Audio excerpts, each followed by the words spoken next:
Bonjour à tous et bienvenue dans cette vidéo un petit peu atypique sur cette chaîne puisqu'aujourd'hui nous allons parler littérature avec un livre qui s'appelle Iqbal de Francisco d'Adamo, un enfant contre l'esclavage. Donc je fais lectrice pour mon fils qui est en troisième et donc ce sont des vidéos à destination de lui-même. Voilà, donc je t'embrasse mon lapin. Donc pour lui raconter le livre sans le lire, donc ce sont des résumés de tous les chapitres. Donc on va commencer, puisque moi j'ai fait mon travail de lectrice. Donc il y a un avant-propos, 16 chapitres et ensuite l'épilogue et la postface. Donc dans l'avant-propos, l'auteur nous raconte qu'Iqbal est un personnage qui a vraiment existé. Le livre est raconté par une petite fille qui s'appelle Fatima et elle a été inventée par l'auteur. Comme il n'a jamais été au Pakistan, le pays dans lequel le livre se passe, il a donc dû imaginer comment pouvait être la vie au Pakistan. Donc pour l'auteur, cette histoire n'est pas triste, alors que vraiment, ça finit très très mal. Elle raconte en fait comment on peut conquérir le monde. Alors, le chapitre 1. Dans ce chapitre, nous faisons la connaissance de Fatima. Elle a 16 ou 17 ans, elle ne sait pas exactement. Elle vit en Italie, dans une famille. Elle a deux frères, Hassan, un peu plus jeune qu'elle, et Ahmed, le frère aîné. Hassan travaille dans la même famille que Fatima. Elle ne sait pas ce que fait Ahmed. Elle le voit peu. Il boit de l'alcool, ce qui est un péché pour Fatima. Avant de vivre en Italie, elle habitait au Pakistan, à Lahore. Elle était esclave et était battue. Elle filait des tapis dans une fabrique de tapis jusqu'à l'épuisement. Elle était amie avec le héros du livre Iqbal. Il est parti pour un voyage vers l'Amérique. Avant de partir, ils ont joué au cerf-volant. Il lui a promis de revenir, mais il n'a pas tenu sa promesse. En Italie, Fatima pense qu'elle a de bons maîtres. Il ne la traite pas trop mal. Elle fait le ménage, les courses au marché et s'occupe des enfants. Ce qu'elle préfère, c'est s'occuper des enfants. Il y a un garçon et une fille. Il lui demande de jouer avec eux. Elle n'avait jamais vu de jeu aussi compliqué avec des lumières. Elle apprend vite à s'en servir, mais sa patronne préfère qu'elle aille à la cuisine. Au marché, il y a beaucoup de choses à acheter. Elle ne connaît pas de nombreux produits. Elle a appris, mais elle a l'impression de ne pas exister. Tout le monde l'ignore. Pour son travail, elle reçoit de l'argent, à manger, un lieu pour dormir.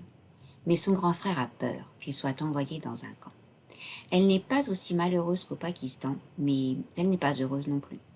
Le soir, dans sa mansarde, elle pense à Iqbal, comme si c'était un mari. Dans son pays, les filles ne choisissent pas leur mari. Elle est maintenant plutôt trop vieille dans son pays pour se marier. Elle rêve qu'il vient la chercher. Pour l'épouser, ils sont libres tous les deux. Mais cela n'arrivera pas. Elle ne l'a pas vu depuis 5 ans. Voilà pour ce premier chapitre. Dans le chapitre 2, nous découvrons la vie de Fatima quand elle était esclave au Pakistan, dans un atelier de tissage de tapis. Le maître de Fatima s'appelle Hussein Khan. Sa maison est dans la périphérie de Lahore. Il est propriétaire d'une fabrique de tapis. La fabrique est sous des tôles, donc il fait froid en hiver et chaud en été. Le travail commence 30 minutes avant l'aube. Pendant le petit déjeuner, les enfants, qui sont tous esclaves, se racontent leurs rêves, inventés s'ils n'en ont pas fait. Ils vont ensuite aux toilettes à la turque. Certains esclaves sont enchaînés à leur métier à tisser pour dormir.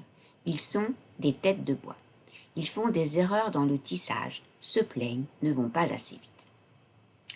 Il y a un tableau avec des signes en craie au-dessus de chaque métier à tisser qui représente la dette. Il y a le prénom de la personne et des bâtons pour les roupies que l'on doit encore payer. Pour redevenir libre, il faut travailler beaucoup et vite. Pour chaque jour travaillé, Fatima reçoit une roupie et cela efface un bâton. C'est le maître qui efface le bâton chaque soir. Mais Fatima n'a jamais vu l'ardoise de personne devenir propre.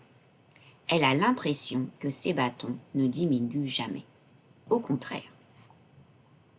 À 10 ans, cela fait déjà 3 ans qu'elle travaille pour le maître. Elle n'a jamais été dans le tombeau, là où sont envoyés les esclaves qui désobéissent. Elle est très obéissante.